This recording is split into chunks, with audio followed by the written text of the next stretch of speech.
Low price of $14.95. You're just gonna love the way you look. Red will burn that fat and slim your waistline. Get moving and lose those stubborn inches.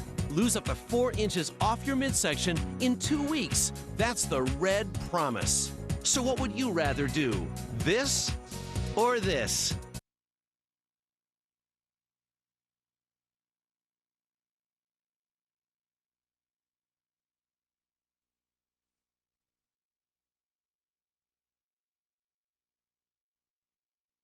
Free Stuff, live weeknights at 10 starting Monday, only on G4. Free Stuff!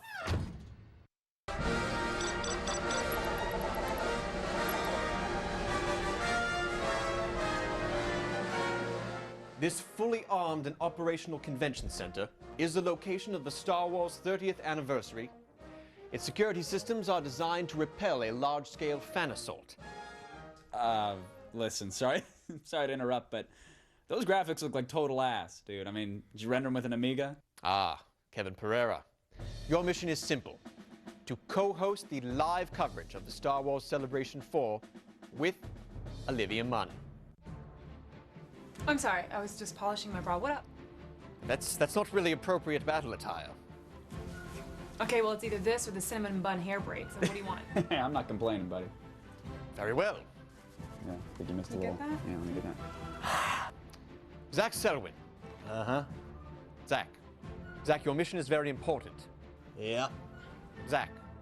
Yeah. Whatever. And where is Blair Butler?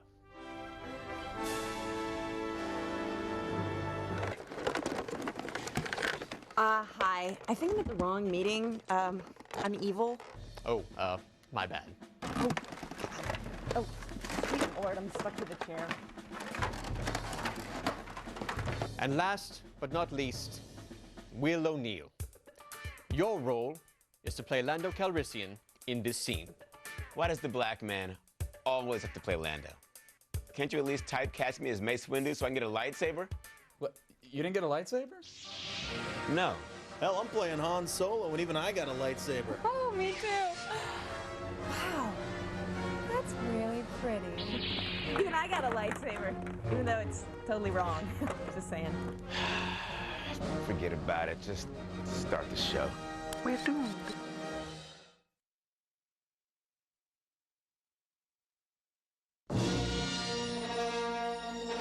A long time ago, in a galaxy far, far away, a tiny sci-fi western opened in theaters and exploded into pop culture. Star Wars has gone on to become the most successful film franchise of all time. Hello, what have we here? And legions of fans have made it their way of life. Luke, Leia, Han, Chewie, Darth Vader, Obi-Wan, R2-D2, and C-3PO have become like family. And now, we have half a dozen movies, TV series, books, comics, video games, action figures, trading cards, toys, and an all-out worldwide phenomenon that's fueling a bright future for the franchise and a new age of Jedi dreams. Star Wars is a defining event for a generation. Great shot, kid. That was 1 in a million. And today it lives on through G4.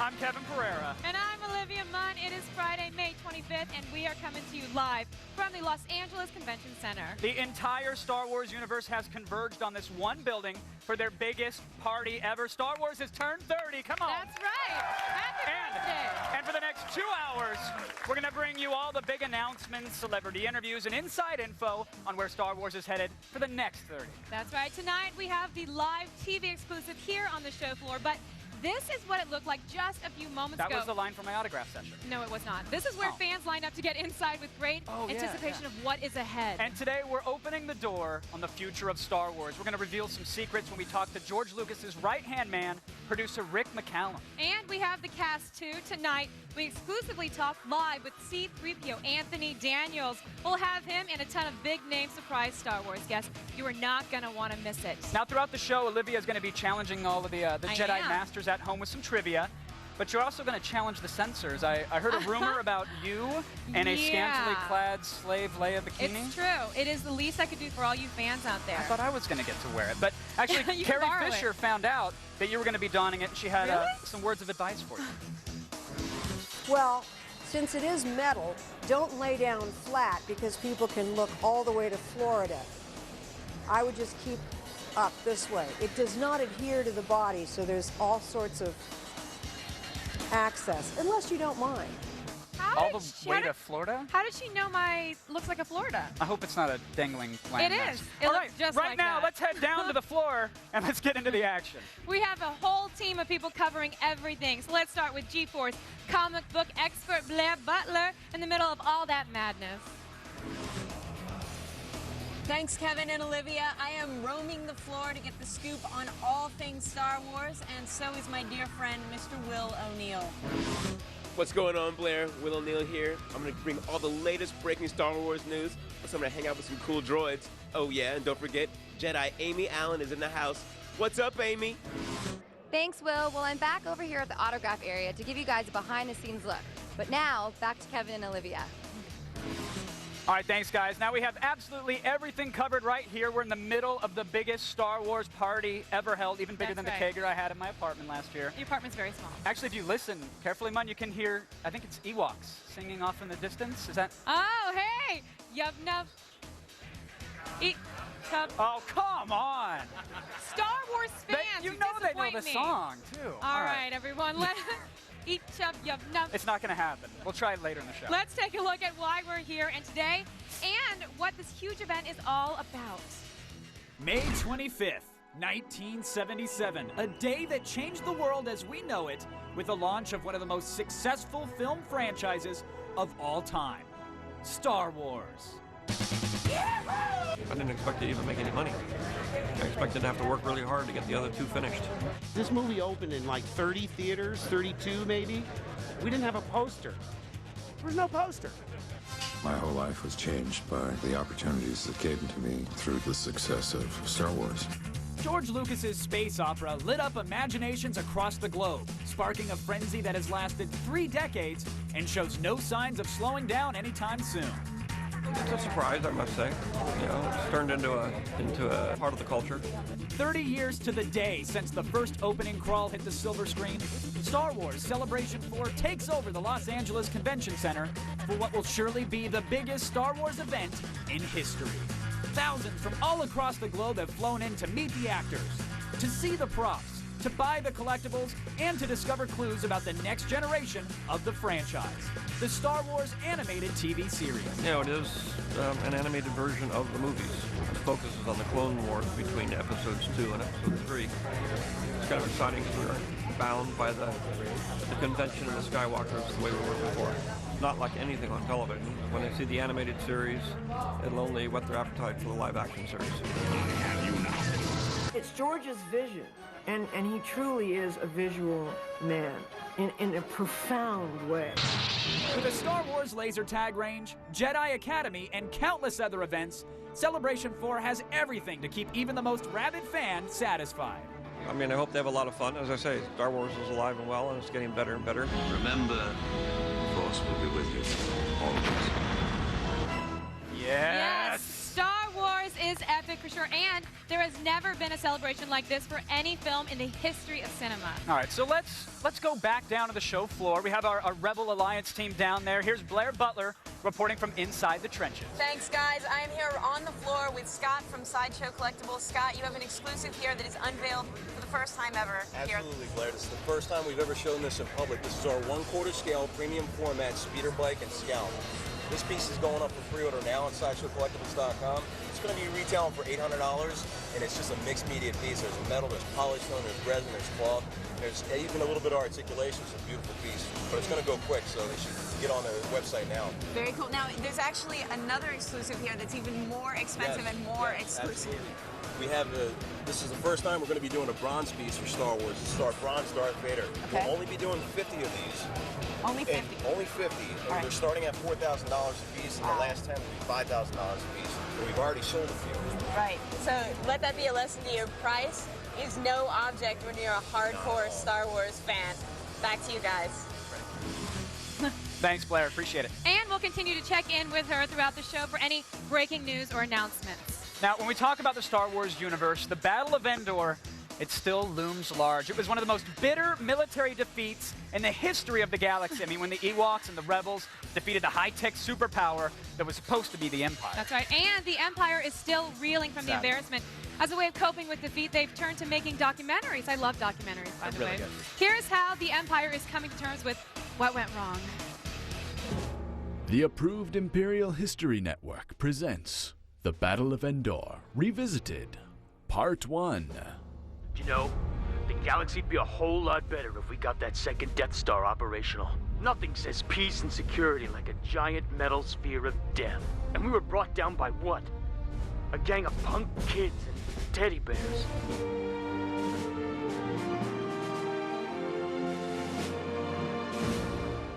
Teddy bears? Savages is more like it. I mean, did they even wear pants? Uncivilized savages? I mean, they stand against our very way of life. They worship trees like gods and get high off their sap. And they are bloodthirsty cannibals, probably. Worst of all, they're anachronistically cute compared to all other species. Why? Because they stand against our very way of life. And if we don't stop them, there's no telling how far they're... Who will stop the Ewok menace? Our good old boys in white and black. That's who. Go get 'em, boys! What the hell happened? I mean, we were a bloated superior army run by power-hungry politicians, and they were an underdog society fighting for their freedom. How could we lose with a setup like that? Boy, were we wrong. Dead wrong, but still in the right. They still remain strong. We're going to have even more from the Battle of Endor coming up later, and a special thanks to the 501st for their help with that. Thank you very much. They're awesome guys. All right, don't go anywhere, folks. Star Wars Live at 30 is firing up the X-Wing engine. Coming up, Robot Chicken Seth Green reveals how he's created the latest disturbance in the Force. Plus, for all you tech heads out there, we're going to take you inside the world of real-life droid builders. And then we're going to meet the world's most famous real-life droid. That's right, Anthony Daniels, C-3PO, will be here live to talk about the new Star Wars TV show. Stay tuned. Yeah.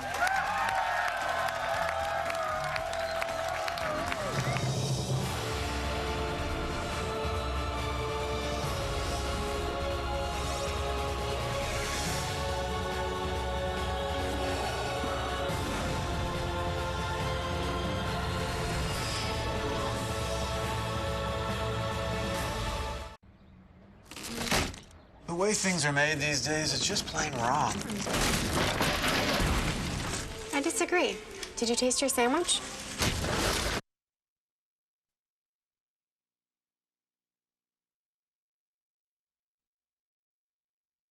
Be able to create the kind of games that we play. I know what you mean. And the training at Collins College takes less time than most people might think. Can you believe we get paid to do this? For a complimentary DVD, call 888-823-0999. Operators are standing by. That's 888-823-0999. Call now. From the creator of Adult Swim's Minority Team, I love you, whores! introducing Code Monkeys. Coming this July, only on G4.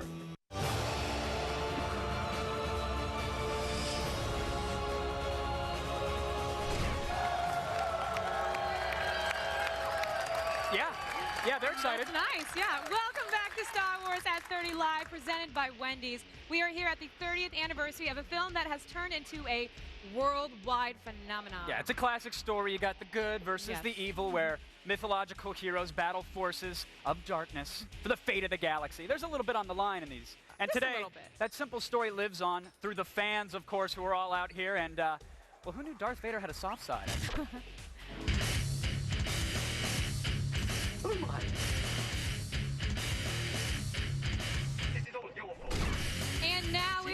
by an iconic cast member who helped make Star Wars what it is today. You might know him best as the bickering droid C-3PO. Ladies and gentlemen, Anthony Daniels is on the stage. Yes! You walked in. Very exciting! What do you mean? What do you mean bickering?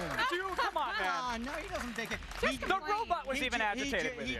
He just likes things to be good and calm and whatever. He likes and things it's his never way. like that. He get likes that. the way they should be. The way they should. And they never are in George's movie.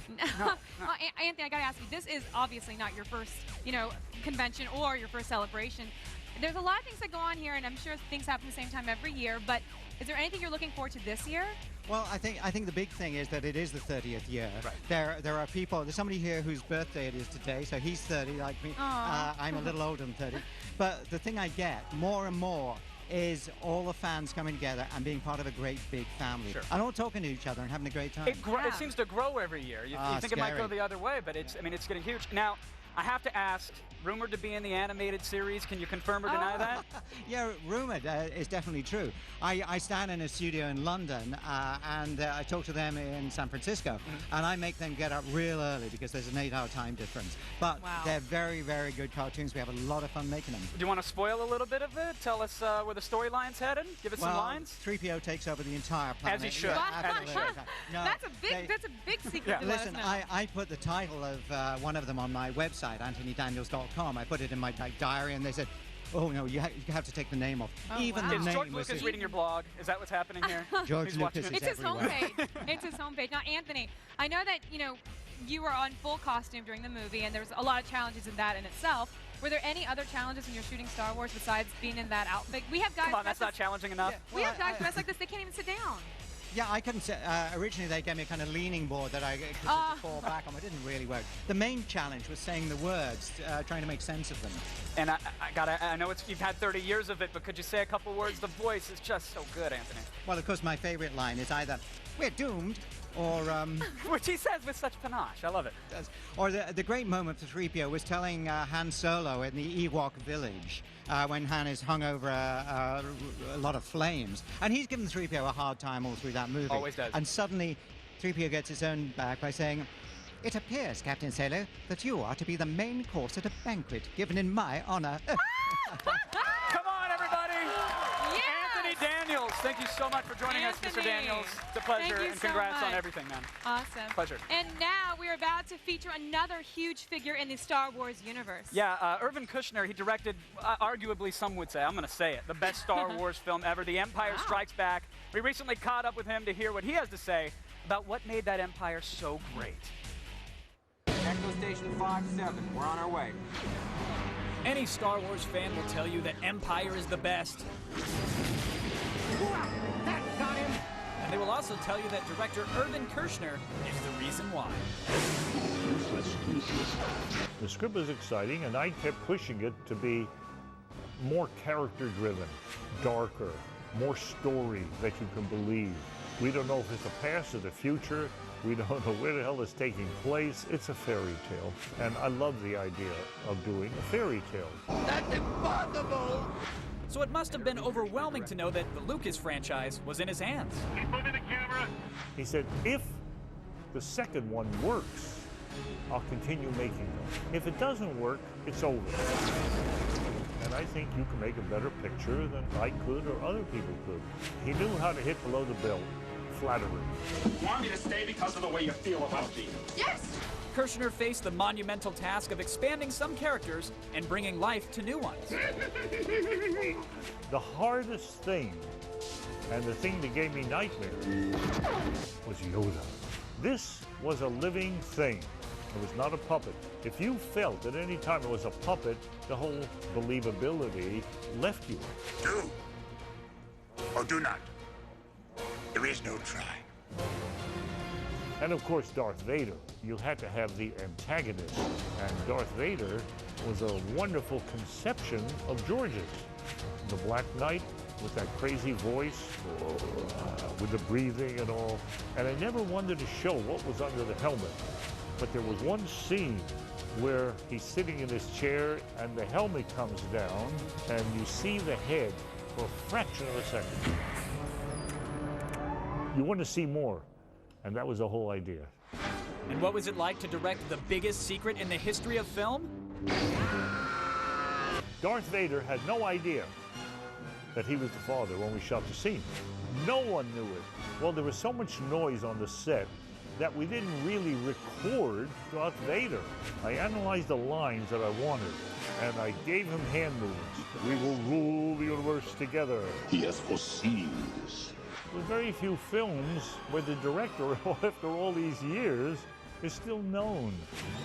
I'm kind of pleased about that.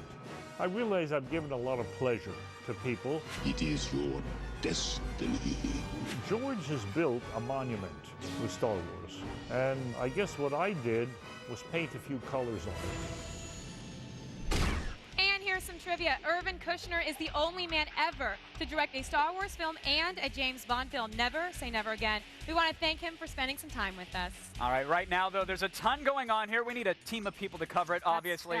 So let's head on down to Will O'Neill, who has the latest with a floor report presented by Wendy's.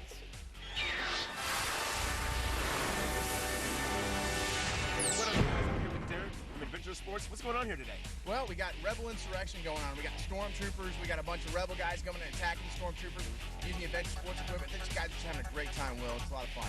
Cool. Okay, so this is basically laser tag, but sort of it's not your own man's laser tag. Yeah, it's kind of like laser tag with an attitude. That's our slogan. What we've done is we've taken old-fashioned laser tag gear, we've gutted it, put all new equipment in it, and just made it so it has really long range, great playability, and take near misses. The technology is unbelievable. Okay, very cool. So obviously, it's a Rebel versus the Empire. It's pretty cool. Tell me about that a little bit. Well, we got the stormtroopers all kitted up on one side. We got all the players coming in as rebels. And what they're doing is they're actually getting to get in the Star Wars world. They're not just watching it; they're living it. Will. Nice. Okay, so you have these little sensors here. Now, how do you kill a guy in this? Well, the player gets deactivated when somebody scopes them up on their red or green dot scope. They'll actually shoot at the tagger, or they'll actually shoot at the headset. So when they get hit 5 times, it'll go medic, man down, and they're through. Oh, very cool. Okay, so this is very cool stuff. I know you guys have like fields all over the world. Tell me about that a little bit. Well, we have 70 fields all over the world with Adventure Sports. We have 30 in Europe, Australia, the U.S., all over the place. It is just spreading like crazy, Will. Awesome. So Adventure Sports, you hear that? Come down here, get your shot on. It's great. Thanks a lot, man. All right, appreciate it, Will. Thanks for stopping by. All right, back to you guys.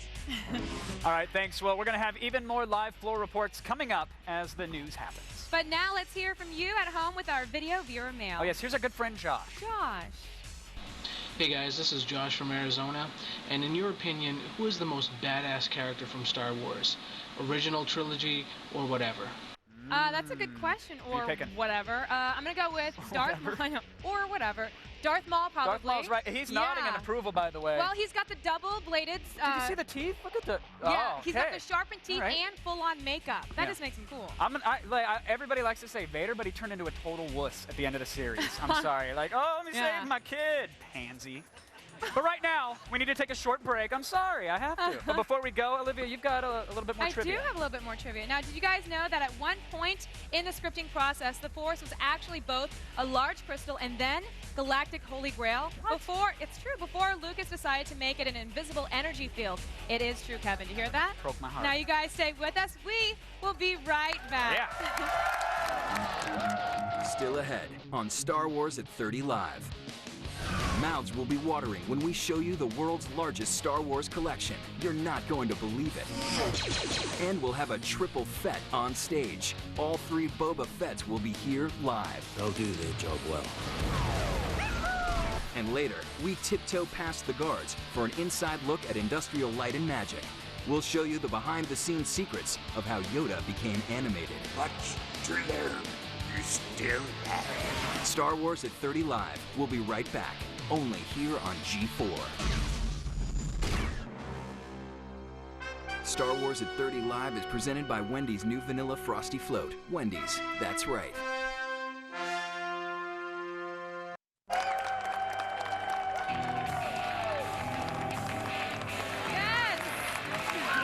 They deserve it back, is all I'm saying.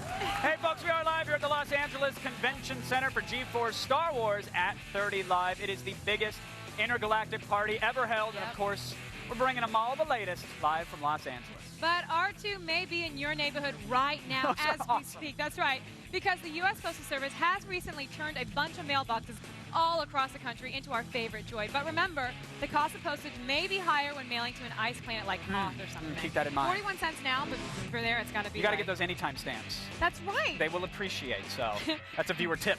Now, all week on Attack of the Show, we asked you a series of Star Wars poll questions, right? We were doing it Monday through Thursday. Now we have the results. First up, we asked, if you could own one starship, what would it be? The winning ship, the Millennium Falcon, no surprise, getting 48% of the votes, and we're going to have more poll results later on. Now, from ships to moons, George Lucas's empire begins and ends with one company, and that is Lucasfilm. Right now, we're going to spend some time with a special guest from the company, Steve Sansweet. Now, Steve is the director of content management and head of fan relations for Lucasfilm, but he's also a huge fan of the saga, too. Take a look. Ever think that the Force is really with you? That there can't be a bigger Star Wars fan than you? So certain are you. Well, then you haven't met the Jedi Master of Memorabilia, Steve Sansweet, who has the largest private Star Wars collection in the world. I really didn't mean to have a collection of Star Wars. I started seeing some little things. It was 6-9 months before the toys came out, and then there was a couple of more things. It just sort of happened. One thing led to another, and it grew and grew and grew. The collection grew so much, Sansweet had to buy and convert a 5,000 square foot barn now known as Rancho Obi-Wan to house all the aliens, lightsabers, and starships. I'm really not sure right now how large the collection is. I have a full-time assistant who's doing a fantastic job. She's inventorying, databasing, reorganizing the collection. For individual items, we're going to be well over 6 figures, but we'll know in about a year. It's scary and impressive at the same time. These are the oldies but goodies, some of the rarest vintage items from the original Hasbro and French and Japanese 12-inch figures to Lily Lede from Mexico to very rare 3-figure sets that were department store specials. This is from Canada. I bet you never knew Darth Vader used a utility belt. Spanning the coolest to the corniest, Steve has spared no expense to complete his Death Star-sized collection. One of the larger pieces is a scale Millennium Falcon that could fit 12-inch figures that was used as a Toys R Us display piece. In almost any collection, the thrill is in the hunt. There had been a salesman's sample way back when, in the 70s, for a vinyl R2-D2 lunch pail. 10 years from when I started looking for that, I got a phone call. It said, well, I found one. It won't be cheap. And I said, I don't even need to hear. It was expensive, but to scratch that itch was well worth it. This will be a day long remembered. Steve Sansweet is the author of 10 books on the Star Wars saga, proving he's not just an employee, but a loyal fan too, just like Kevin. Yeah, and that's why he's joining us live. Please welcome Steve Sansweet to the show. Steve, I know they're cheering for the R2-D2 lunch pail. Yes. Come on, how much? You got to tell us how much you paid for it. I got to ask. You haven't told anybody before, right? Now you have to tell us. Steve, come on. Okay, 30 years. Well, you know, it took me 10 years to find that lunch pail. 10 years. And so the lunchbox guy called me up and said, I found one for you. And I said, fine. Well, it's expensive. I said, I don't care how much. Turned out to be $1,600. Wow. But for a 10-year quest, that's $160 and it came bucks with a year. A sippy cup thermos attachment, right? No? It was just, you just got comes with nothing except some cracked vinyl. Yeah. But, Now, you know, it's one of maybe 10. My lunchbox always like broke open. Does this have double clasp or is it one class? No, it's a vinyl thing with a zipper around it, and you can see why they never produced it. It's because it would have cracked the first time you took out your peanut butter and jelly. Well, that's good because it's more value for you, Steve. And we're going to chat with you later on in the show. Right now, let's thank Steve for joining us. It's always good to be friends with an insider. It is. Especially if you need an R2 lunch pail. But Steve is coming back. He's going to appraise some Star Wars collectibles in a bit, like a sci-fi antiques roadshow. Now, you guys, don't go anywhere. When we return, a Lucas insider gives us an exclusive tour of industrial light and magic. Yes, plus Chewbacca will join us live. That's right, 7'3". Peter Mayhew will come by. No, that sounded good. I thought he was here for a second. We're going to take you. We're going to meet the man inside the fur. Just stay tuned. Do it again. Do it again. Thank you. And later, I'm Lando Calrissian. I'm the administrator of this facility. We fulfill a childhood fantasy and hang out with Billy D. Williams. Stick around to see what Lando has been smuggling lately. Star Wars at 30 Live is brought to you by Volkswagen, Safe Happens, and Code Monkeys, a new animated series of 8-bit proportions. Coming in July, only on G4.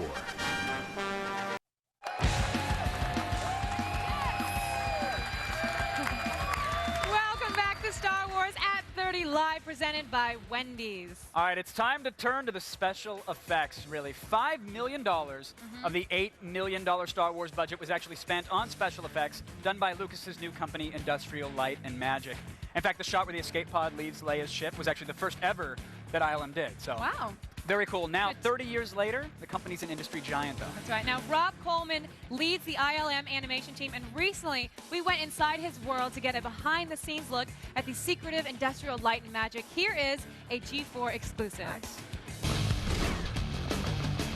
George Lucas may be the brains behind Star Wars, but you can't create a galaxy of gadgets and aliens without a little help from your friends. I'm Rob Coleman. I'm the animation director here at Lucasfilm Animation, and I was the animation director at Industrial Light and Magic for 12 years. Coleman was the animation force behind all 3 Star Wars prequels, and he's had a connection with the Star Wars saga since the beginning. I absolutely remember sitting there in the theater, and when that ship came over the camera, I was completely hooked. But honestly, none of us never thought that we would really go off and do this. Always with you, what cannot be done. Coleman joined Industrial Light and Magic in 1993, but in 97 he got tapped by Lucas for the big job, animation supervisor for Episode 1. The biggest challenge was all of us had been waiting to see Star Wars since 1983. As soon as I got the job and as soon as I realized the scale and scope of this thing, I started to think about all the fans around the world and what they were waiting to see, and that I didn't want to be the guy who wrecked it. It finally got to a point when I had to go and mention it to George because I wasn't sleeping at all. I was just frantic. And he wisely said, "That's not your concern." He said, "What you have to do is you have to make one person happy, and that's me.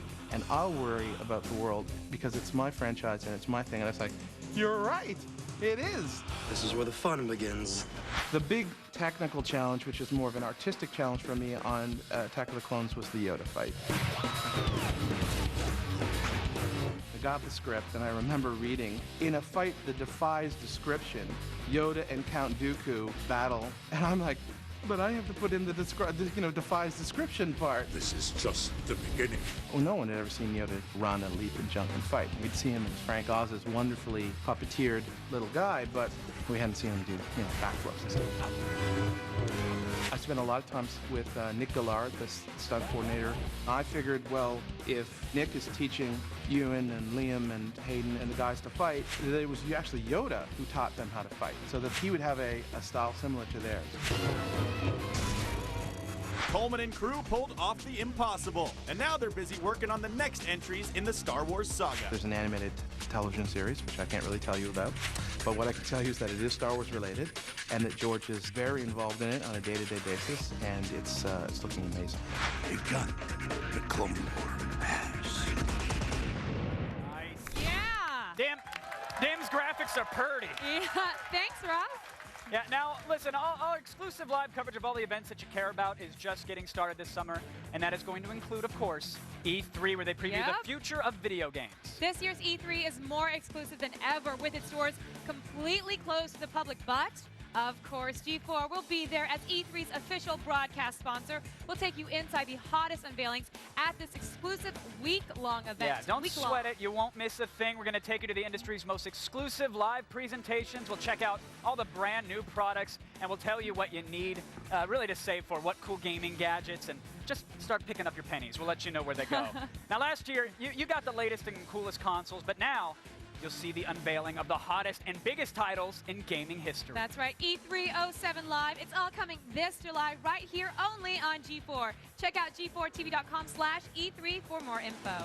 Now, still ahead on Star Wars at 30 Live, I'm going to face off with Ray Park, the man who played Darth Maul in a lightsaber fight to the death. The best evil man ever. Maybe not to the death, because I'll go easy on him since we're on TV. You and tapped out on the martial arts thing. You tapped out, admit it.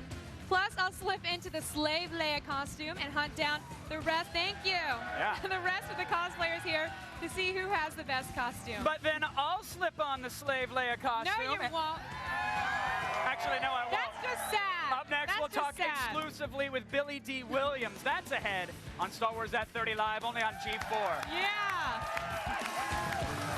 They were louder for me. Star Wars at 30 Live is brought to you by E307, live only on G4. Your ticket inside the exclusive E3, coming this July. Welcome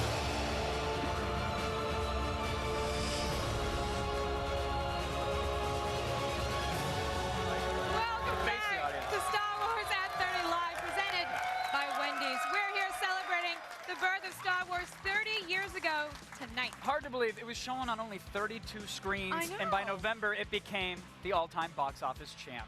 Now, one of the cult favorites of the Star Wars franchise, of course, it's Billy D. Williams, played smuggler Lando Calrissian. Now, we recently sat down with Colt 45 himself to pick his brain about his Star Wars memories and so much more. Lando's Lando.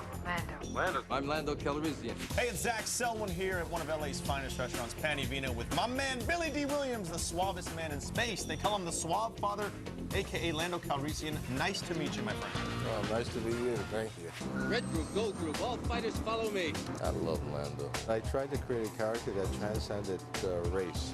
I really wanted to create something that was beyond those kind of questions. So tell me a little bit about what it was like the first day on the set when you got out there. Were there guys running around in these crazy outfits that you freaked out about? I was never weirded out by it. I just found myself really fascinated, nervous, because I was a new kid on the block. Who'd have thought that, huh?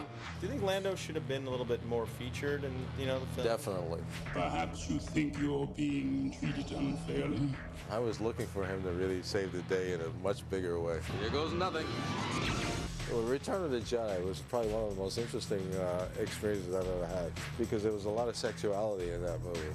There were all of these interesting characters, and there was like one character with 6 breasts. I think they cut away from it, so you might miss it. It's still there. The Sarlacc pit. When I looked at the Sarlacc pit. Okay. George, this little quiet guy. He's got this incredible imagination. And this is a time when, before you had all of the computerized stuff. He was just relying on creating these characters. Who has more notches on their lightsaber, Lando or Han? Hello, what have we here? Lando is about charm. You look absolutely beautiful. He's Las Vegas. Would you join me for a little refreshment? Everyone's invited, of course. Han Solo, he and Lando were the same people. You know, seeing you sure brings back a few things. Yeah. They're both hustlers. They were out there gaming, having a good time, doing their thing. But he was charming. He was lovely. He was beautiful. And especially when I put that cape on, I thought, wow, yeah. I am proud to have been a part of that. You old smoothie. Lando Calrissian himself, baby, saying goodbye. May the Force be with you. Thanks to Billy D. Williams for spending time with us. Did you see Chewie totally blocking his game in I that did scene? see that. Man. Not cool. Not cool. Chewie. And a quick Star Wars universe fun fact, Lando actually owned the Millennium Falcon, but he lost it to Han Solo in a game of Sabak, a card game. It's similar to Blackjack. Yeah. Still coming up, folks, we talk with George Lucas's right-hand man, Rick McCallum. We're going to try to get him to spill some juicy details on the new Star Wars TV show. Plus, could that Star Wars action figure in your parents' basement be worth more than you think? Why has it got to be in the basement? Because it is. You know it is. It is. Find out when we appraise some Star Wars collectibles live. Stay tuned. Coming up. No good to me dead. We're making history with a triple Fett. All 3 Boba Fetts will be here live on stage to talk about their classic characters. Never heard of them. Really? Star Wars at 30 Live will be right back, only here on G4. That boy is our last hope. No. There is another. Star Wars at 30 Live is presented by Wendy's new Vanilla Frosty Float. Wendy's, that's right.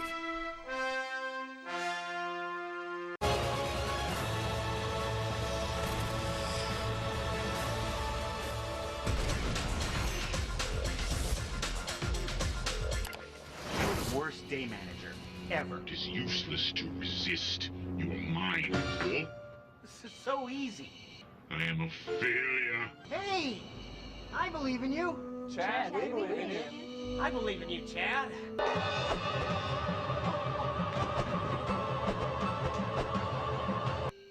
is talk of a big corporate chain buying out the store. It's going to mean a lot of changes around here. I see. It's a good thing I saved this. Yes. Welcome back to Star Wars 30 Live. We tried it over there. Let's try it here. Ready? Guys ready? Go ahead. Yub nub. They win. This side totally got it, by the way. All right. Now we got to move on from singing and dancing to some serious bounty hunting. Very Everybody serious. knows Boba Fett as the bounty hunter that was hired by the Empire to track down and kill Han and Chewie, of course. But there's actually 3 Boba Fetts. The younger one in Clones, played by Daniel Logan, the original Jeremy Bulloch, and Temuera Morrison, who portrayed Boba's father, Jango Fett, and has played the characters in video games. Right now, the Triple Fett is here. Joining us live, Triple Fett. Gentlemen, welcome. Yes.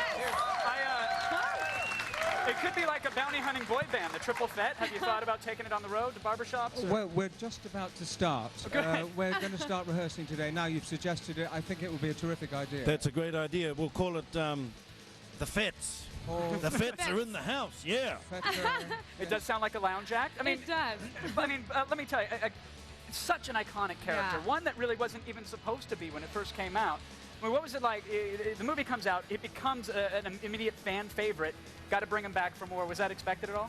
Not really. I mean, I started in Empire Strikes Back, and to me it was quite a shock. And I think there's a reason why Boba Fett became so popular, is that he captures Han Solo briefly. He answers Darth Vader back. Right. And also, if you just look at the costume, it's an awesome outfit to wear, so you don't have to do much. So when you were shooting it, you really had no idea that it would become. You didn't feel like it was going to be this big thing, and No, I mean, it was a small part. I had 5 lines, including the into the Sarlacc pit.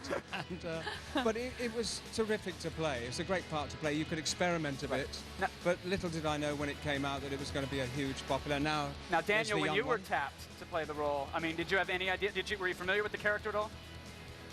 No, not at all. I grew up in the stage where Star Wars was quiet, you know.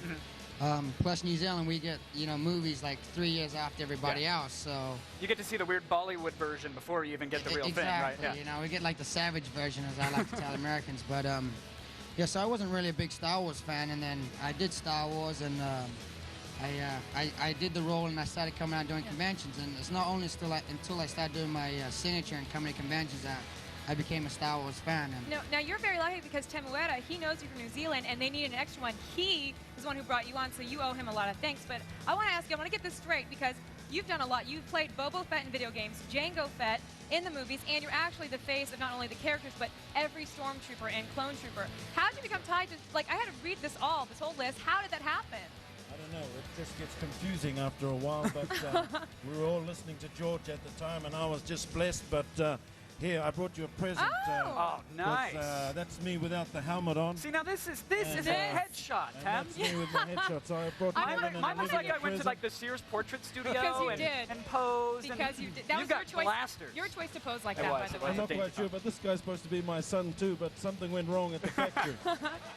Yeah, we got the albino version. With science fiction, anything can happen. Anything so it doesn't can matter. happen. You know, we changed. You know, but it's funny to having a dad that's younger than me. You know, it's Right? bizarre.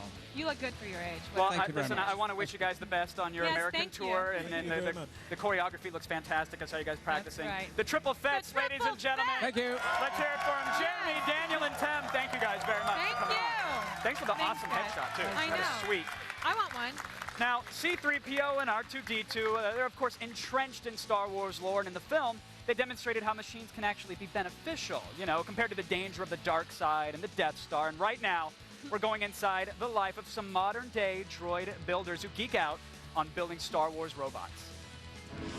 Will O'Neill here. I'm hanging out at the convention floor with the R2-D2 Builders Club. With a little bit of money and some droid parts, you can make your very own life-size R2-D2.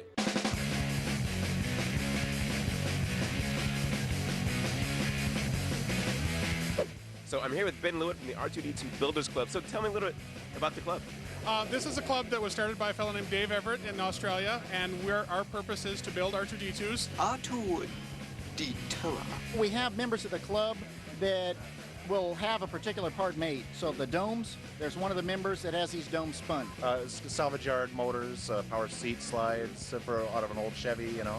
You can do it cheaply. You know, or you can have one that's made out of, aluminum, steel, and go really expensive on you. $800 maybe, and most of that's in just the radio and the controller. About $5,000. He's probably worth more than my car at this point. My goodness! How long would it take me to actually build a unit? Oh, I'm a smart guy. The average, well, you can build one in a couple months, but the average is about two years. You have to walk away from it sometimes. So you put 2 months into it, you got to walk away from it for 4. These aren't the droids you're looking for. How many parts are there in this guy? Just give me a Hundreds of little details. He's got a homemade, I built the video projector. It's just a little LCD projector with an LED light. Help me, Obi-Wan Kenobi. You're my only hope. I built this one as naked droid so you can see exactly how it's done. I don't like the look of this. Okay, now can I ask one quick thing? Sure. Can I give him a spin?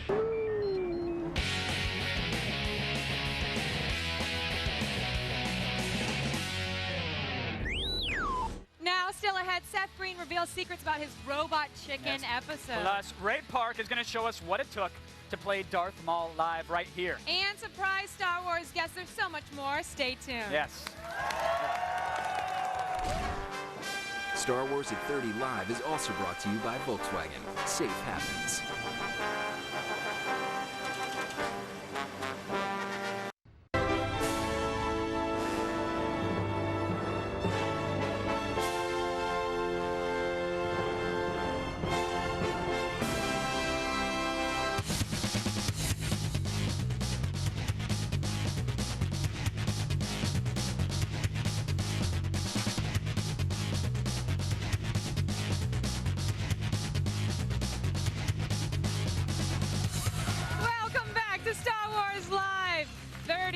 Presented by Wendy's. Right now, let's go 0.5 past light speed. Whoa. And send things over to Ken. That's fast. That is fast. Yeah, you're talking about the future of Star Wars, aren't you? It's 0.5 faster.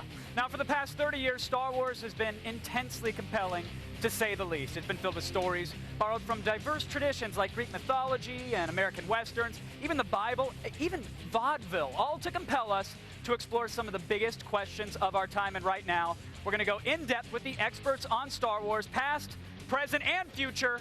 It's The Loop. Listen to them, excited for The Loop. Joining us live, G4's resident film guru Chris Gore is here, and E-Entertainment's movie expert Ben Lyons. Doing very well. Thank you for joining us, gentlemen. Huge celebration, 30 years, 6 movies, a Star Wars franchise, over $20 billion in revenue. Chris, why has this thing endured for so long? Look around you. The fans, that's why it's endured. Absolutely. Who missed the excitement for The Loop? Yeah, those guys.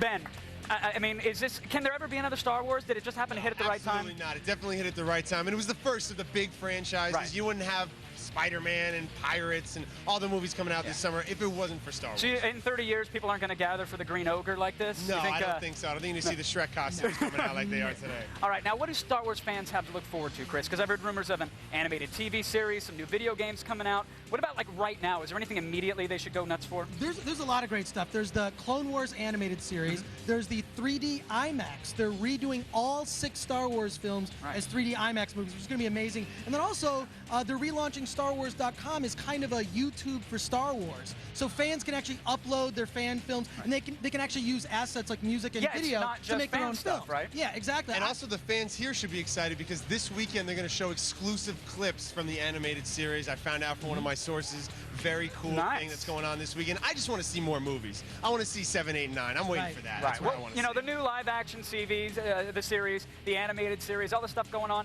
if it doesn't live up to the hype, because these things aren't happening immediately, the hype will obviously build. Could it damage the franchise, or is this thing solid for the rest of its run?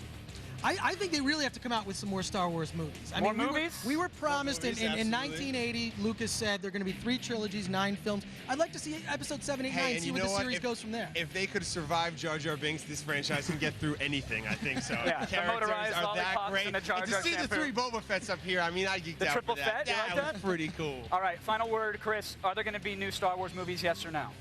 I think if the franchise is going to survive, I really think they need new Star Wars films. I mean, this stuff is great. Look, I can't wait for the series. I can't wait for the Star Wars YouTube thing. I just want to see more movies. And you know what? There's Give a them to reason us. why actresses like Natalie Portman and Sam Jackson and Ewan McGregor, big international stars from today, want to be a part of such a special thing. It's been going on for 30 years another now. 30 years from now, we're going to be having this same discussion on the stage. And I want to thank you guys for having it today. Thank you very much. You, Thanks Chris to all and you Ben. guys. This has been Thanks awesome. to the fans for keeping us in the loop. Miss Munn. All right, thanks, Kevin. Now, only a true fan would go for it. I am going to slip into the Slave Leia outfit. Thank you. That is still ahead. Plus, find out how much your Star Wars collectibles are really worth. One lucky fan may find out he's sitting on a Star Wars jackpot when we appraise the merchandise right here live. But up next, Jedi hottie Amy Allen will show you how to get your favorite Star Wars character's autograph. And before we break, I'll leave you with a little bit of trivia. What Liza Minnelli movie almost prevented Star Wars from ever happening? Find out when we come back. Star Wars at 30 Live is presented by Wendy's new Vanilla Frosty Float. Wendy's, that's right. And also brought to you by E307 Live, only on G4. Your ticket inside the exclusive E3, coming this July.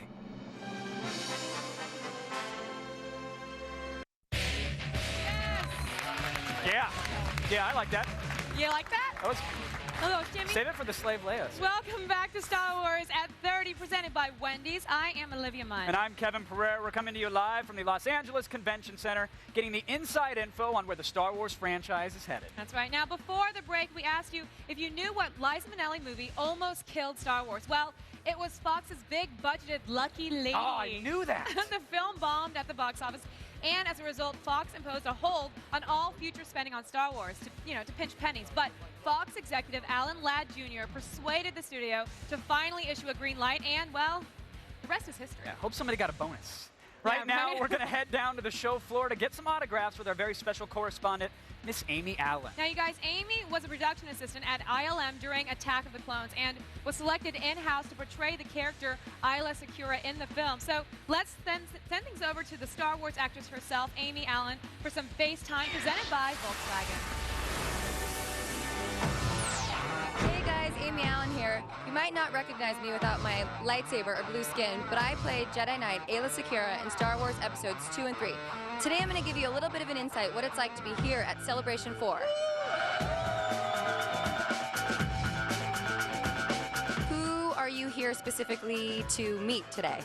Well, I'm definitely looking forward to meeting Ray Park all dressed up, so that should be a lot of fun. Temuera Morrison, the guy that plays Jango Fett. Of course, David Prowse. I'm a dark side guy, so you got to go with Vader. No disintegrations. As you wish. I'm here with one of the infamous men behind the mask, my friend Jeremy Bullock. I'm no friend of yours. How can you start that? So I'm here with my friend Nina Fallon. We actually both worked together at ILM, and we were both working on episode 2, if I recall, and we were both kind of behind the scenes in the visual effects. I'm here with my friend Michonne, and for those of you who don't know her, she played Aura Singh in The Phantom Menace. Which is which episode? 1. Now, why don't you tell us who you are? My name is Ray Park, and I play this good-looking, handsome guy in episode 1. What's the weirdest thing that a fan has ever asked you to do? The first weird thing that I ever had to sign was a boobie. I'm sorry. A boobie. A boob? Someone came up to me and pulled their sleeve up and said, "You see the death head here of Boba Fett? I've got it tattooed, Jeremy. Now all I need is your signature, and I'm going to get that tattooed." Can I, by chance, get an autographed picture? Of course, for you, anything. Thank you.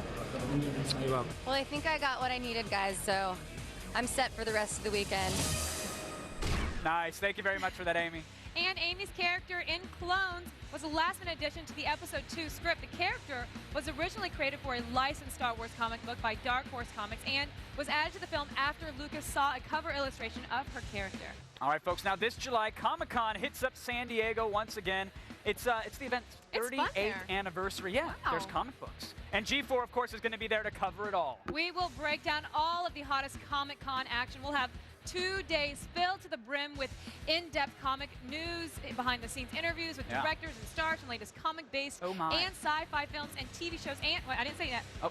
And more. And more. And you won't want to miss Comic-Con 07 Live coming this July. I have a feeling a lot of these folks are going to be there as well. Hope they make the trip. For more info, just go to g4tv.com/Comic-Con. Now, still ahead on Star Wars at 30 Live, we talk with George Lucas's right-hand man on where the Star Wars saga is headed. But up next, the real Chewbacca is going to be here live. You don't want to miss it. Let's hear the call. Stay tuned, folks. Well done. That was good. That was good. Still to come, Seth Green talks with us about directing George Lucas in Robot Chicken. I was like, that's great, George. Can you give me a little bit more energy? When Star Wars at 30 Live continues. All right, all right, all right. Star Wars at 30 Live is also brought to you by Volkswagen. Safe happens.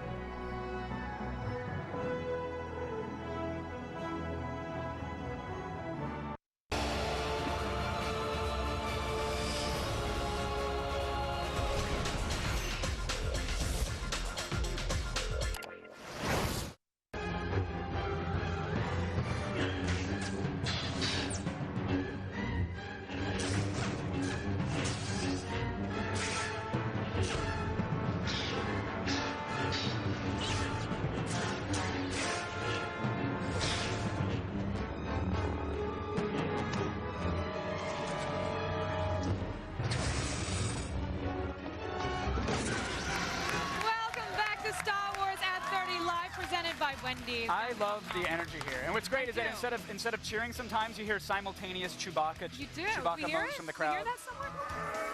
Yeah, it's very Arsenio dog pound. Sounds like someone has gas. Yeah, a little bit, little gas X. Will be right. Now, one of the biggest Star Wars fans out there is Seth Green. He actually created an entire upcoming Robot Chicken episode to express his undying love for all things Force. George Lucas even voiced his role in Robot Chicken. So to hear about that and more, here is Seth Green nerding out over Star Wars. Huh? What do you mean they blew up the Death Star? Hey, what's up, guys? I'm hanging out here with Robot Chicken creator and Star Wars fanatic, Mr. Seth Green. How's it going, brother? Is the Force with you today? Always. Go for Papa Palpatine. Robot Chicken has a big Star Wars special coming out. You grew up a Star Wars fan like I did. Are you like the guy who just had the Han and the Darth character? Did you go out and have to order like every bounty hunter? Yeah, I was nuts. I mean, I was nuts with the toys growing up, especially because it was the main toy line going. The saddest thing is I wind up knowing all the names of all the ancillary characters, not because I was a student of the film, but because they were always on the back of the cards. So, like, you know the name of this guy right here. That is Max Rebo. Max Rebo, now he's in the band, but, you know, with a leather jacket and a diaper, that's a new look for him. Well, the diaper is actually what he wore. That's something that we didn't make up.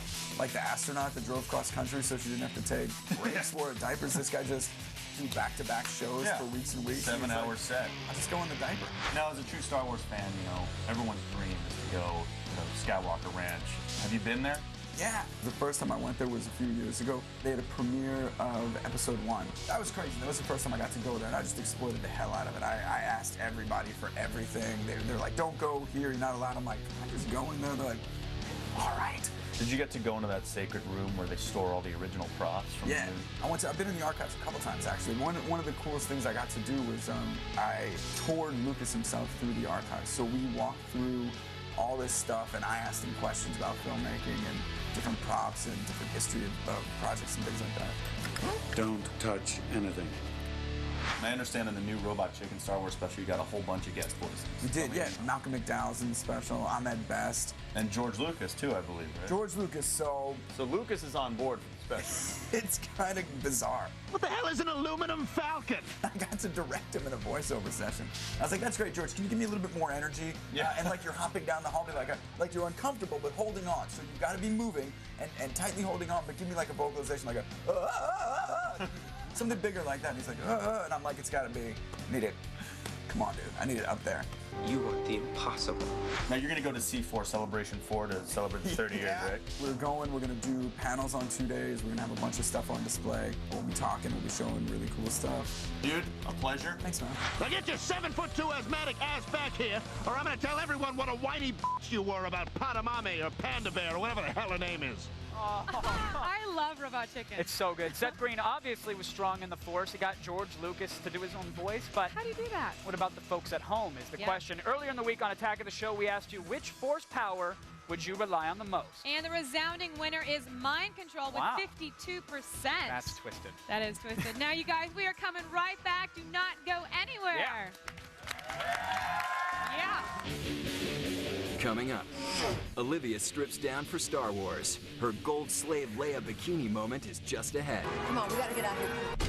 Plus, martial arts expert Ray Park, also known as Darth Maul, will battle Kevin in a lightsaber action fight. At last we will have revenge.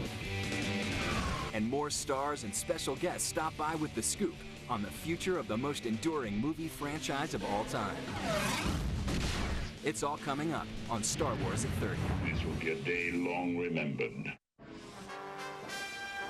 Star Wars at 30 Live is brought to you by Code Monkeys, a new animated series of 8-bit proportions, coming in July, only on G4.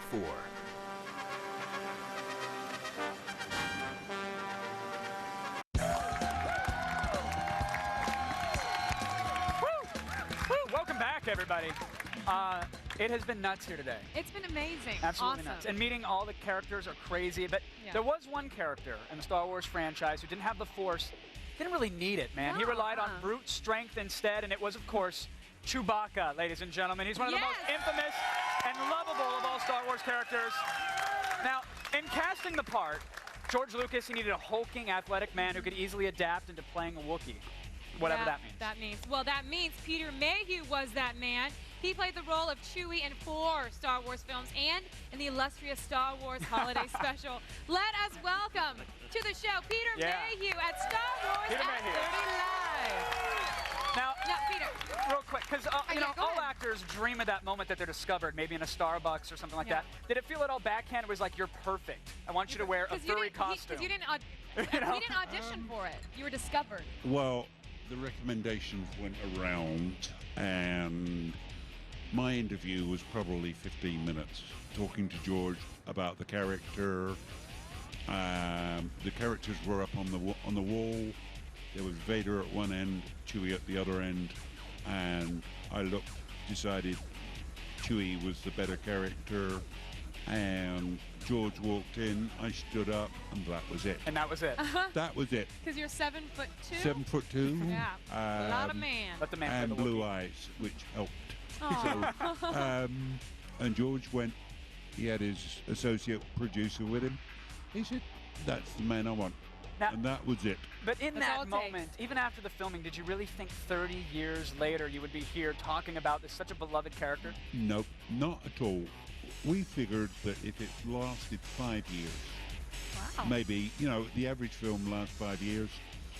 If it goes any further, we can draw pensions of it. Well, you know, what's amazing is it did go further. You did the first 3 films, and then you did Revenge of the Sith. What was it like doing that one compared to the other films? Totally different, because it had a digital, you know, it was digital, and it was all blue screen, all imagination. So, you know, things that shouldn't happen happened, and things that shouldn't happen. We got to do that again. You just walk through 30 animatronic robots that we're going to comp in later. I've just wiped out the general counsel. Exactly. So, well, my bad. And I know that you saw a lineup of the characters when you picked Chewbacca. We have a lineup over here, but for a different nature.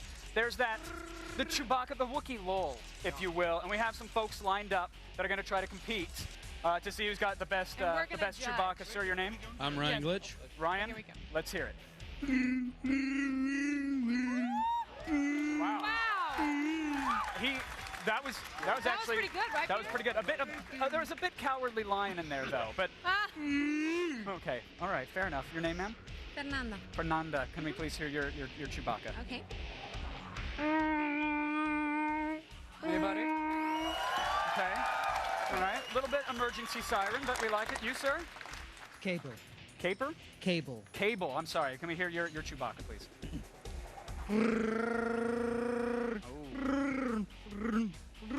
I don't know. I don't know. That's really close. That is incredibly close. Peter, it's on Olivia? you. Who do we got? 1, 2, or 3? I think number 2. Number 2. Oh, number 2. How about a celebratory? Let's hear it one more time. That is awesome. The winner receives a Han Solo action figure courtesy of the Sideshow Collectibles. Look at that guy right there. How about one more Chewbacca growl? One more. Let's hear it. The Wookiee Lowell. Let's go. Thank you so much, Peter, for joining us. I appreciate it. It's been an honor. Coming up next, we have the thrilling conclusion to the Empire's version of what transpired at the Battle of Endor. And ready or not, I'm taking one for the team and getting into the barely there Slave Leia gold bikini. We'll be back. And then later, there's a big animation series being done right now. What's the future of Star Wars? We talk exclusively with George Lucas's producer, Rick McCallum. Don't go anywhere. Somebody has to save us kids. Wonderful girl. Star Wars at 30 Live is brought to you by E307, live only on G4. Your ticket inside the exclusive E3, coming this July.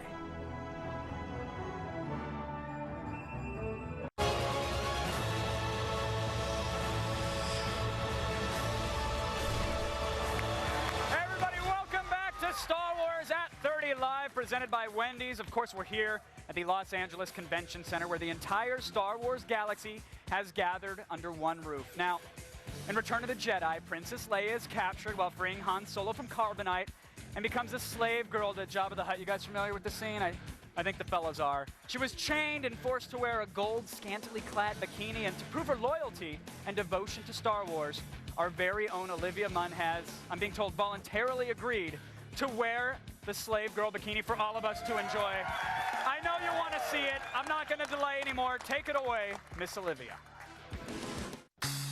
Oh, Star Wars Celebration, you are a wonderland of sights, sounds, and smells. But while there are dozens of Lukes, Hans, and Stormtroopers here at the convention, it takes someone very special, someone unique to pull off Princess Leia. Well, someone like me. Yeah, you should be. As I was saying, it takes someone very special and unique to don the mantle of the First Lady of Star Wars. Yeah, you did miss my shot. Oh, really? Because FYI, you're 104% missing on my TV show right now.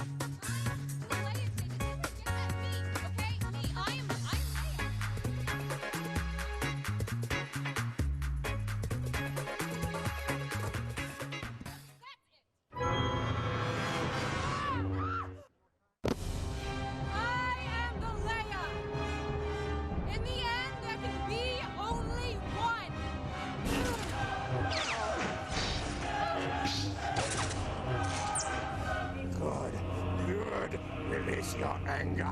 Let your hatred flow.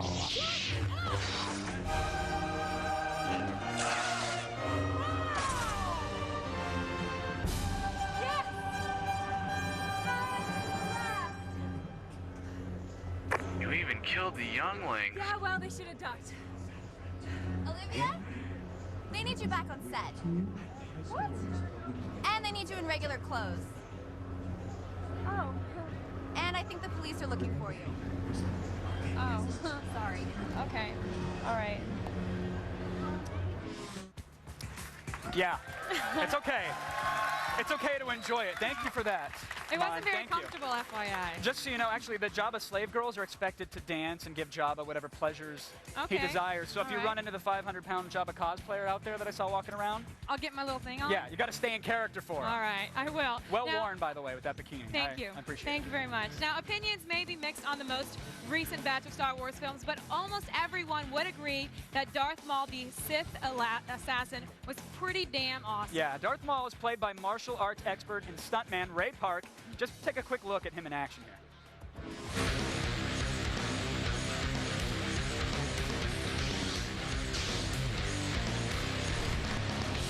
That's awesome. Ray is joining us now to talk about his role in the Phantom Menace. And maybe we'll get some lightsaber skills. Ray, thanks for coming on, man. Nice Good to have you here.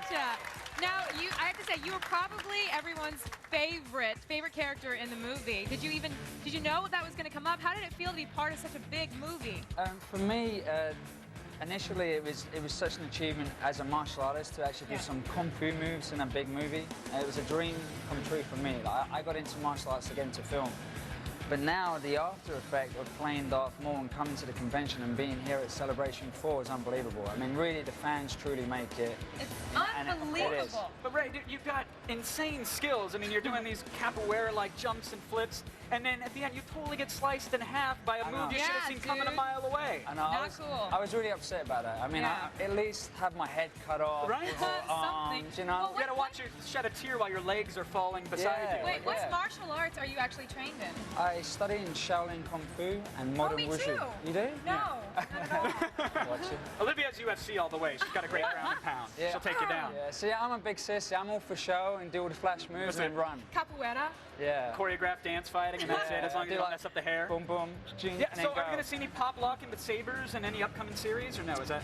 I would love to, you know, like these. Uh-oh! You know? Well, Justin Timberlake going all Yeah. Now, where you were discovered, I mean, most people think they're going to get discovered while in line for a latte, but you were training out in the rainforest. That's why Where- Kevin's where at the hell were you? Starbucks. I was actually in the cave. I was doing my Buddharama. I wanted to be a monk, and then Nick Gillard came and found me in the cave, and he said, right. No. You're like, I was thinking, like, no, come on. What cave are you Because I was going to be a No. monk too. That's weird. With the No, you martial- weren't. No, I wasn't. No, I have to ask you. Oh, go ahead. How were you discovered? Well, Nick Gillard actually called me to come in because I did a movie before in England, and it was a martial arts movie called Mortal Kombat. I love Mortal Kombat. Me too. So to Sorry, go ahead. you play the game? No, I don't. But I did love it back the in the day. Mortal I did. I played it back in the day, not anymore. But I have to move on to this very important question that you choreographed all of Darth Maul's fight scenes. I we had a heard- hand in it, but I wasn't the choreographer. It you wasn't were- my job. Yeah, it was. Now, Kevin actually needs some help, right? Yeah. So you're going to teach him? Yeah. Here's the deal. Here's the deal, Ray. And I don't often admit things like this, but when I'm, wearing the Fruit of the Looms in front of the full-length mirror in my bedroom, and I'm waving the lightsaber around, I look kind of like the Star Wars kid. I'm not gonna lie, it's really not flattering. So I need like a move or two that can make me look like a Jedi Master. A crash course on making you look Is cool. that possible? Can we do that? You know, anything's possible with me. Done. Let's do All it. right, You mind well, we have step some on over here? sabers for you. Of course we got Cool. some sabers. Okay. Excellent. There you Excellent. Thank you. All right, Ray. Now, I gotta warn you, I once fought a hobo behind an Albertsons with a tree branch. Yeah. So I've kind of been trained as well, yeah. Oh, that's Now, Kevin, remember what he man. said? It's all about the look. So now, It's all about present. You're not like being a gunslinger and stuff like that. So I just shoot from the hip there? How's Shoot that from the look? hip, yeah, and give it chest out. You See know? that stance right there, ladies at home? Okay, but now we're going to bring it back. Okay. Okay. All right. Change your stance. So your right leg behind. Right leg behind, done. Okay, left leg in front, Yeah. chest out. My lightsaber's going on. I feel it.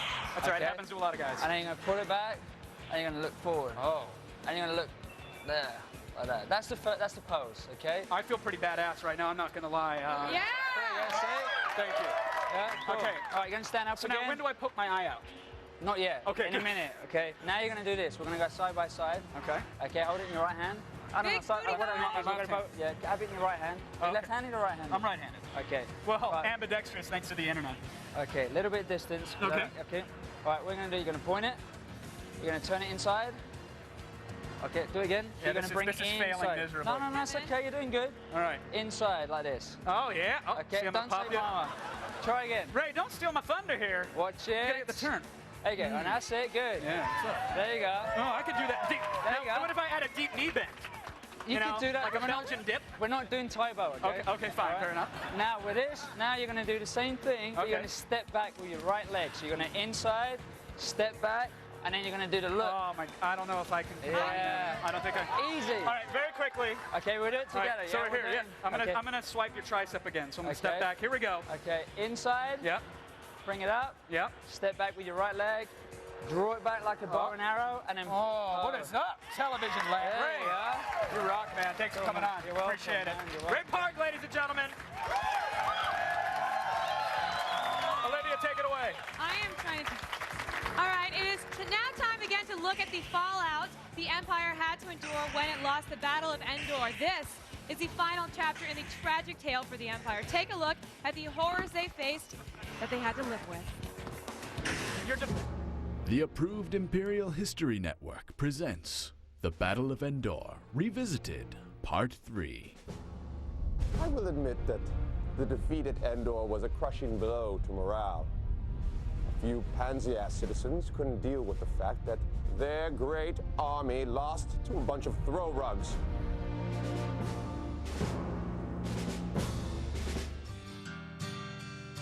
Upon their return, the veterans were met with protests, not parades. And integrating back into society, proved difficult. The safety of secret committees. They talk about the danger of war. I mean, what were we supposed to do? People think we lost because we couldn't do our job. We did our job, man. But how could we stand against that? You can still hear the screams and the sounds of slingshot fire. It's like a whoosh, whoosh, whoosh, and then a thunk. It's horrible. Now we can't get a job. A spin of a coin. Ewok killer! Could mean 10,000 men, maybe more. We didn't ask for this war, but people don't care. When they look at us, all they remember are dead Ewoks, an incompetent tyrant leader, and that damned Yub Nub song. I may be wearing a helmet, but that doesn't make me a bad person. All that means is you can't see my tears. I'm sorry. Turn it off. I did not sign a hazard waiver. You're going to have to put that away, Miss Munn. Thank you. All right, all the Star Wars 3D models used in our sketches were actually provided by sci-fi3d.com. So big thanks to those guys. Big thanks. Make sure you check them out. And there's a web exclusive of another original scene from the Battle of Endor at our website at g4tv.com. And while there, sign up for the Around the Net podcast at g4tv.com/aroundthenet for the latest Star Wars viral videos. Now, since we're talking about great comedy, we have to tell you about a new show that G4 has in the works. From the creator of Minority Team and one of the twisted minds behind Crank Acres comes a new animated comedy. I promise it's like nothing you've ever seen. Get ready for Code Monkeys. Code Monkeys is all about Dave and Jerry, two best friends who work as video game programmers for an Atari-S company that's bought out by a crazy Texas millionaire. We've seen a few episodes, and let me tell you guys, it is awesome. Like Office Space meets South Park meets Pitfall. Who could ask for anything more? We were able to get a short clip, and we just had to share it with you. So you guys, check it out. Dude, where have you been? Dude, I just dropped a deuce in the brownie bowl, which is code for I took a dump in the brownie bowl. Dave, shut up. And then I wiped my ass on every brownie in the bowl. Dave, shut up. But it's cool because my poop is brown and the brownies are brown, so no one will ever know. Dave, turn around. Oh, man. Gosh darn it, that's the second time I've eaten this week. There you have it, I folks. love those guys. Why Mark not your laughing? calendars. You have no sense of humor. No, because I was at their office party and I ate off the tray.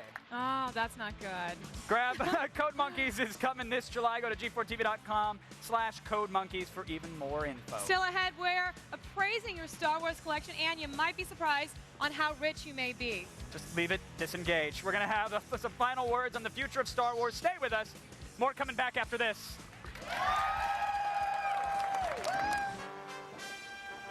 Star Wars at 30 Live is brought to you by Code Monkeys, a new animated series of 8-bit proportions, coming in July, only on G4.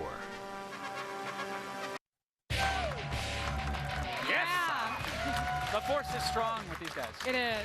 Welcome back to Star Wars at 30 Live, presented by Wendy's. Now it's time to take a look at some Star Wars collectibles. We're joined again by Steve Sansweet, the Director of Content Management and Fan Relations over at Lucasfilm. Welcome back to the show, Steve. Thank you very much. Thanks for coming in. So great having you. You got a lot of stuff. Yes, so let's get right to it. A Galactic Roadshow. All these home This is all, actually, we're going to throw it out to all the fans if they'd like it. Absolutely not. Absolutely not. I'm a huge liar. Let's go.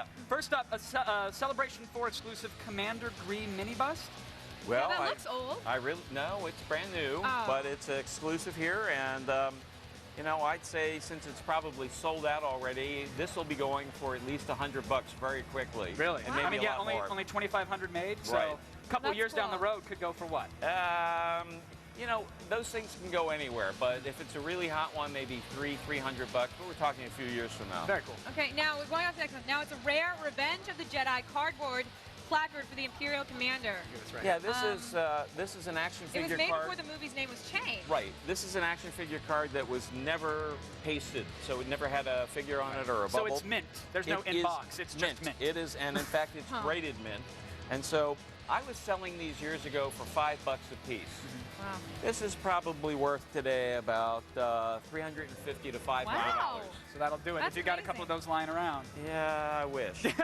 Did you just think about putting that in your back pocket just then? not at I all. noticed that But blank then- judgment. yeah, no. I just, All right, let's move on. We have Tag and Bink. Now, this was a great graphic novel, but it's signed, right? It's That's signed, what changes it and all. you know, except for the fact that this is a piece by Kevin Rubio, who is a very untalented writer, and I know he's a good friend, and it's a wonderful. Rubio's awesome. Also did It's a Troops, wonderful but you book. can't talk about Star Wars without mentioning Troops. It is hand signed by George Lucas. It's going up for sale from charity. That's and exciting. It says it's hard to read George's signature, Sure. but it says, "May the Force be with you." So Now, is that something that viewers at home might be able to bid on I online think it's soon? up for bid on eBay for charity, and That's great. my best estimate is, you know, minimum $500, but this Wow. could easily pass $1,000. Here, I should just Now let me hang on to that. Oh, come on. He needs to pay bills. Okay. What about this this exclusive Jedi Luke? This is a wonderful piece. All the Sideshow collectible figures are amazing. And this is sold out. So, you know, on eBay, there's asking prices around... They caught him by surprise when they injected molded him. It looks. Well, He's very. you didn't know that was coming. get various hands to put them on. So, Now we also have this original. well, wait a second. Oh, I didn't it's give not an estimate. sorry. Yes, no, what's Sorry. it going for? These things are, you know, people put them up for sale on eBay for about $350 or so. I think closer value would be about $250 to $300 maybe. For something like that Yeah. there. Now, this guy, extremely rare, Ben Kenobi from Brian'sToys.com. What's something like this going for?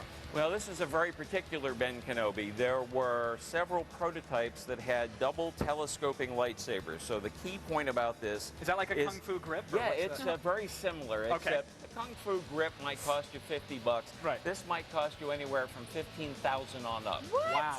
Because there may be about 4 Oh, at my most goodness. in this kind of condition. It's graded in 80 by the grading authority. And you can tell it does have a double telescope. You're holding a Honda Civic with chrome rims. well, I know that the asking price on this particular one is $25,000.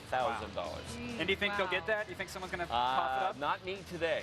No, not maybe me today. But you tomorrow if the ATM allows it. Now- It's a wonderful piece. We have two more things. We'll get through them quick. This is the New Hope poster. Well, no, actually, it's a Return of the Jedi bootleg poster. Oh. And this was a photo session for Rolling Stone, and it's in awful shape. It's a bootleg, and you would have to pay me $10 to take it away. Okay, so we got this one big one what big is this poster giant right thing here. behind you? Very This quick. is a wonderful mint condition Star Wars 3-sheet, and these are very rare, framed up, mounted. How much? I would say anywhere between $750 and $1,500. All right, let's get a football player to burst through it. I don't think so. Okay, all right, never mind. Never mind. All right, Steve, thanks so much Thank for you very joining much. us, pleasure, Steve. sir. Nice All right, to and see can you ya. put that in my trunk, Olivia? Yes, I got it. All I right. got it. I got it. If the Steve, I last got 30 this. years have taught us anything, no fighting, kids. Come on, we can take share it. the wealth. It's that merchandising is not going to go away for Lucasfilm. They've No, got it it isn't. locked down. Well, maybe more than anything else, we can always count on our collectibles, right? Of course, including this one right here. Now, there's one man out there who, aside from George Lucas himself, might be the most powerful in the entire Lucasfilm empire. That's true. Rick McCallum is a new Star Wars producer, and he couldn't be here today because he's off in London working, but we were allowed access to him, and he revealed what we can expect from Star Wars in the very near future. We're keepers of the peace, not soldiers. Just like Master Yoda needs Mace Windu to keep his Jedis in order, George Lucas's producing partner Rick McCallum has kept the Star Wars universe in order for over a decade. My job is to make sure that George's vision, I have to enable his vision to happen. Whatever he writes as a writer, he's trying desperately to have happen as a director, and it's my job to hire the crew, make sure that we're on schedule, budget, the cast, and just make sure that whatever he dreams up, we can figure out a way to do in a fiscally responsible way. McCallum first teamed up with Lucas in the late 80s, but it wasn't until the re-release of the first Star Wars trilogy that Rick went from Padawan to Star Wars producer. I am a Jedi, like my father before me. We thought, okay, well, maybe we'll just restore it, enhance the soundtracks, and try and make the picture quality as good as we could. And he said, look, if we're going to spend all this money in this effort, what I'd like to do is at least have my original vision of the film. So we said, yeah, why not? Let's do it. That meant digitally enhancing old scenes and recreating new ones. I've been waiting for you. Tell you what we be.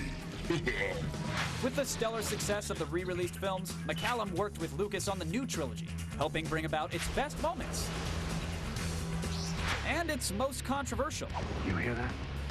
Yeah? That is the sound of 1,000 terrible things heading this way. You know, I thought he was going to go through the roof. If you were under 8 or under 3, you were like Jar Jar. But if you were over 8 years old, he was everything offensive to you. I do acknowledge and understand some of the complaints. Lucy point is well seen. And to help cut costs, McCallum didn't just produce the first 3 films, he also acted in them. George put me in episode 1, but then my performance was rated so badly that he's allowed me to be in the following episodes, but only body parts. So I'm one of the clones that blow up in the opening of, episode 3 in the space battle. The problem that we have in our relationship is, as a producer, I can fire him as a director, but because he's also the executive producer, he can fire me. So there's a nice little balance there all the time. I call it luck. In my experience, there's no such thing as luck. And while he's found a balance with Lucas, McCallum is still adjusting to life as a Star Wars celebrity. The most bizarre is when I go to the public bathroom and people are taking pictures of you going to the bathroom and they're posted on the internet. That's probably the most unique and weird phenomena that happens. Tried to take his photo and I tried to share urinal with him. We'll have more right back. Yeah. We'll be right back. It was... Star Wars at 30 Live is presented by Wendy's new Vanilla Frosty Float. Wendy's, that's right. Thanks for joining us today as we took you for a ride inside the Star Wars universe. You guys got to stick around. Keep watching G4 for all the latest Star Wars news. And we tried it a couple times throughout the show. Let's give it one more go. Ishanuk. Keep going. See how quickly they fade out. Call yourselves fans. Come on. Happy birthday, Star Wars. Happy 30th. We'll see you guys later. in another 30. Thanks again, everybody. I won't be here another 30. I'll be hungover somewhere drinking.